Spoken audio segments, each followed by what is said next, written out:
Big news! Wayfair's tax refund sale is on now. Right now through March 2nd, you can score up to 70% off furniture, decor, appliances, rugs, and more. With fast and easy shipping straight to your door. Plus, amazing flash deals. Shop Wayfair's tax refund sale now to make the most of your refund with huge savings through March 2nd at wayfair.com. Wayfair, every style, every home.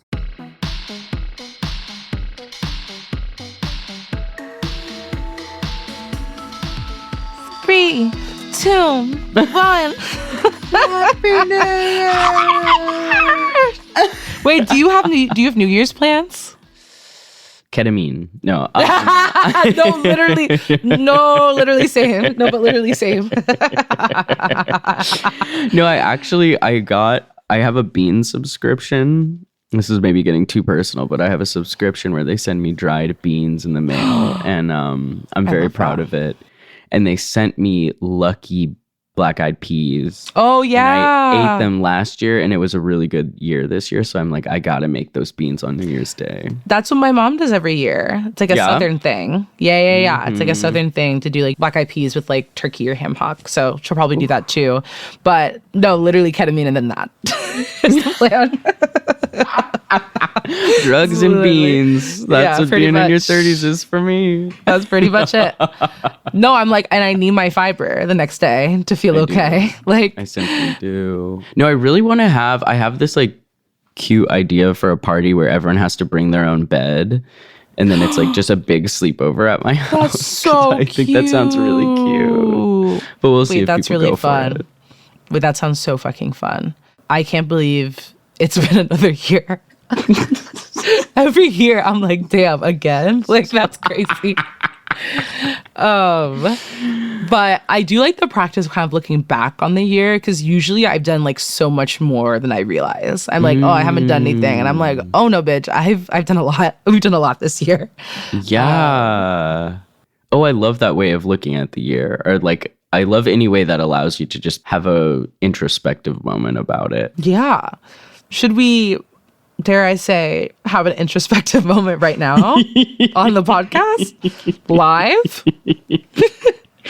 I think, yeah. Live? Question mark? Okay, not to be deeply annoying, but I'm going to quote Zora Neale Hurston real quick, in which she said, some years have questions and some years have answers. And I guess I wonder for 2024 for you, what like questions or answers were there? That's how I think about years. I'm like, oh, what questions were opened up and like what things kind of were answered. If that makes sense. Oh my God. That's deep. Maybe too deep No, I love to start off. I'm happy to go first because it was a little bit of a leading question, because I do know my answer to it. Because I started this year going into surgery and I finished this year going into surgery. And I do feel like that's very emblematic of my year, where I feel like I was like a car with like a broken transmission and had to like figure out how to fix, like basically I just had like a lot of kind of like health issues and stuff like this year. Not super serious, mostly just hereditary. A lot of like going to the doctor and then being like, you're pre-diabetic, want some Ozempic? Or being like, your blood pressure's a little high, want some Ozempic? Or like, you're like, just like a lot of those kinds of interactions, which were absolutely horrible and sucked. And this was like a big like health year. Like I kind of had to figure out like what health, if like these doctors are so deeply fat phobic and like insurance is a scam and everything's evil, like what does health like look and mean like for me, like, you know, on my own terms and by my own definition. And so that was the question. And the answer is that I found out I'm gluten intolerant as shit. And I've just had diarrhea for 2 years nonstop and didn't know why. And I will say, I think gluten's the reason I've been depressed the past 4 years. And I feel like such a little like coastal elite, like, oh, I'm allergic to gluten. But like, I have had diarrhea nonstop for the past 2 years. And it comes to a point where you just like accept it as part of your life. But I've stopped eating gluten. and I go to Orange Theory twice a week, and I feel like I'm God. Like I am on a different path. I'm on a spiritual path. So that was my year. I feel like I had to like just be like, something's off. Let's figure it out, you know? Oh my God. I can't believe that. Did it get better within days? Because that's how it was for me. Immediately. Yeah. Immediately. I stopped eating it and immediately I felt better. And if I eat a burger, I'm right back. Like if I eat like a burger with like a bun, it's like right back to like it. Are you also gluten intolerant? I am. Yeah. I had like a full body rash in 2020. Oh my God. Then I had been getting like steroid cream from the doctor for, and like just really trying to figure this thing out. It was awful. And then on Reddit, someone was like, this is how gluten affects me. And then I stopped eating gluten, and a year of having that rash went away within a week. And then I only get it when I eat gluten. Yeah. Insane. Oh my God. But didn't you feel a little silly when you realized it was gluten though? Yes, absolutely. It's like, what? A slice of pizza can fucking kill me? Like, what do you mean? Like, that's crazy. Do you have gluten-free bagels? That's me every time. No, I exactly. go to New York. They're like, no. No. Right. Like, they're like, kill yourself. Okay, so it's really interesting, but they have found that a lot of bread companies add like 10x amount of yeast or something to like rise the bread faster in like factory bread making. And so we're all eating just an insane amount of gluten. Yes. Like that kind of like threw us out of balance. But anyway. Totally. Yeah. I think it's true though, because I can get like a really good sourdough at like a local bakery where they're using like really good flour, and that actually won't fuck me up. But if I'm eating like a highly processed gluten, that's what you thought. I know. Wait, you have to take baby steps. You have to take baby steps. But. No, shout out to our former guest, Daria. I was at her house and I was telling her about this, and the same exact thing happened to her. Everyone has the same story of like this affliction that they realized, you know, was because of gluten. And so she had the exact same thing like 3 years ago. Wow. And I told her, I was like, yeah, you know, I still like sneak a little bite of like pizza or something every once in a while. And she was like, you're going to get tired of poisoning yourself one day. I was like, whoa, wait. Game of Thrones jumped out. Like, wait, so true, queen. Like, you're so right. Oh, that's so funny. Yeah, I felt similarly where I was like, I really try to avoid it, but sometimes I'll have like Sapporo and then was just like, oh, it's literally not worth it. Like, no, it's not. I just have to completely cut it out. No, exactly. Do you have any thoughts on your questions and answers? Okay, yes, year? I do. Okay. I do think a question this year that I was asking was, how hard will it be to start a family as a queer person? Ooh. Because I do feel like pretty like dialed in with other areas of my life. And it does seem like that could be like the next step for my partner and I. And maybe we haven't talked about this on the pod, but I like looked at sperm donor websites and they were all like pretty crazy. Like the info that people share about themselves, you're like, wow, everyone's a CPA. Everyone's a black belt. It's like all this like crazy info that I'm like, do you think that this is making me excited? No, exactly. This sucks. Right. Wow. So yeah, a lot of people recommended like known donor. That would be a really cool route to go. And yeah, so I mean, that's exciting. So really that's a question, no answer. Exactly. This year, that was the question. Mm-hmm. Oh my God, that's amazing. Do you feel like you're the kind of person, like, did you always know that you wanted kids? Or yes, which is annoying. I think a lot of my partners, I feel like, haven't felt that for sure feeling. And so I am like, I just feel like so sure about it. Wow. I'm like, it'll be so fun. I feel like I'm like a church camp counselor for life. And so I'm like, oh yeah, this will be great. Like looking forward to it. But what about you? Have you? Well, I'm so interested. Okay, this is another Daria shout out, but it's just because she lives around the corner from my parents. So we've been hanging out and it's been really lovely. But she is also another person who just is absolutely sure that she wants kids. And it was so interesting talking to her because all my friends are nihilistic queers who like really don't want to have kids. And so actually hearing that perspective, I'm really glad that I talked to her about it and heard her perspective, because it just kind of reminded me, like, it's like the most natural thing in the world. And because of late stage capitalism, it's like we've almost been divorced from ourselves, like in this, you know what I mean? Like divorced from this and become very cynical about like literally the most human thing that you can like, do, you know? And so that was, I don't know if you have any thoughts on that, but that was like a really good reminder, because I just get so in my head because I'm just like, oh my God, everything is so wrong. But it's like,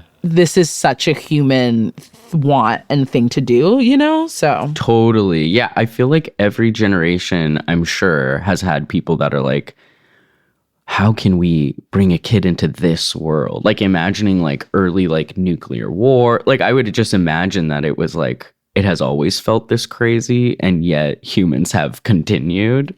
And it's maybe kind of like selfish for each generation to be like, this is a wrap. This is the last one. People are going to be eating bugs. What? not that that's not true. But yeah, there is still something in me that it does feel kind of effortless, that I'm like, oh my God, it would be so cool to have a kid. This, and this would be really fun.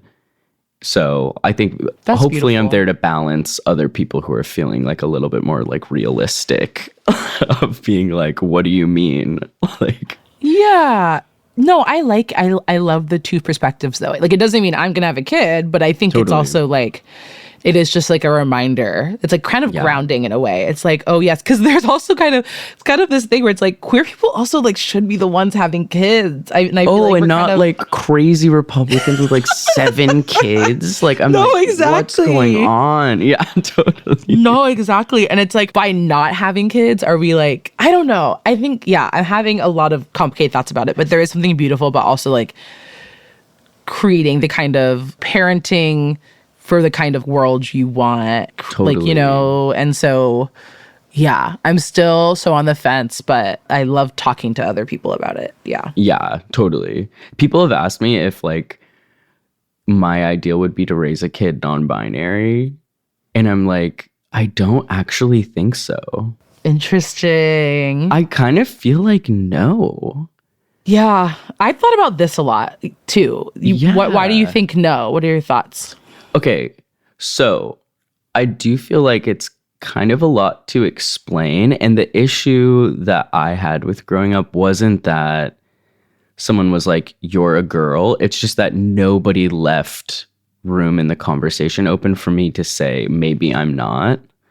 And so I do feel like just being like, okay, you're this at birth. This is like the flavor of patriarchy you'll be experiencing. We're going to operate with that thesis for a while, but you'll just very much know that the door is open if you want to have those conversations. You literally have a transparent. I've seen a lot of people on TikTok do that. And I think that makes sense, because I think otherwise the kid is just going to face like so much stuff. I feel like every interaction, I don't know. Oh, it just feels like it's about me, I think, in that moment. I don't even know who this kid is yet. And I'm already being like, you're already putting that onto them, right? You're also non-binary. Like, yeah, I just feel like that's a kind of like cool conversation to leave on the table and have like just so much spaciousness around like anything you're thinking. Yeah, let's talk through it, versus me being like, here's an option for you. And in fact, I've picked it. Right. So would you just go with like the gender they were assigned at birth, kind of? And I would have a big gender reveal party. Light a hillside on fire with the fireworks. I know, could you imagine you with one of those like guns that sprays that powder? We had to kind of live for that, sorry. Honestly, we got it. We literally That sounds kind of fun. Like maybe I get why straight people do that. It just sounds kind of fun. Yeah, actually, that sounds awesome. We're all on quads. Okay, well, what do you think you would if you had a kid? Oh, I have no idea. I've just hypothetically thought about it a lot. Oh, I don't know. No, I literally don't have any thoughts. I have no idea. I'm like, I constantly go back and forth because, you know, you don't want to put something onto the kid, but putting a gender onto gender them is also doing that. A thing. Yeah, exactly. And so it just kind of feels like a loop. Can a kid from like 1 year old like even really understand what non-binary is, even though we're in a really binary world? But then like I'm not around enough kids to know that, and I do feel like kids actually are so much smarter than we realize. So I'm like, I literally just have no idea, and I think I'm like don't have enough kids in my life to actually make like an educated statement on it, because I think that would maybe help you think. Because even my friends who have like older siblings who are now they have like nieces and nephews, I feel like they learn like so much from their nieces and nephews, you know, and I just like, I don't have that. So I'm like, I don't know how kids work. I don't know what kids are capable of. I don't know. Yeah, totally.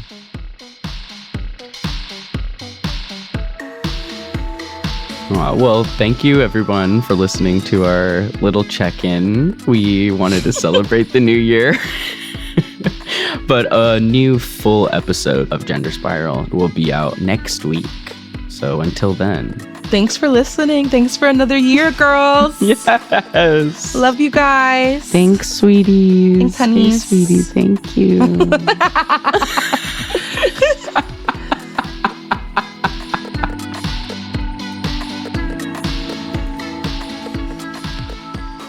Gender Spiral is an original podcast from Audiation. This episode was mixed by Matt Noble, and music is composed by CMD plus Jasmine, courtesy of Molten Heart, with art by Joey Hahn and graphics by Michael Tyrone Delaney. The show is executive produced by Ireland Meacham, myself, Babette Thomas, my co-host Ally Beardsley, and Sandy Smullins, with additional story editing from Susie Armitage. If you like the show, please head over to patreon.com/genderspiralpodcast to support us. You can also check us out at genderspiralpod.com, where you'll find transcripts for each episode and a link to leave us a voicemail. And follow us on Instagram. It's at Gender Spiral. Subscribe wherever you get your podcasts so you don't miss a new episode. They're coming out every other week.